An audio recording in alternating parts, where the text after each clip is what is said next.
अस्सलामुअलैकुम, welcome back to vlog जानी nice guys. देख सकते हैं माशाल्लाह माशाल्लाह माशाल्लाह। मैं छत पर आया हूँ क्योंकि आज जुमेरात थी तो अच्छे बच्चों की ट्यूशन वाली की छुट्टी थी, लेकिन मैंने खुद घर में बैठ के मैसेज वगैरह जिक्र वगैरह किया। तो ये सांगराइल का व्यूज़ है और ये हमारा छोटा सा स्विमिंग पूल है जो बंद हो रहे हैं। दुआ करें ये भी बंद हो जाए, फिर हमारे पानी की निकासी भी हो जाएगी, इससे जान छुड़ेगी।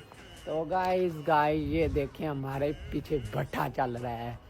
गाइस भट्ठा तो नहीं है, पता नहीं क्या किसी लोगों ने आग जलाई हुई है। तो ये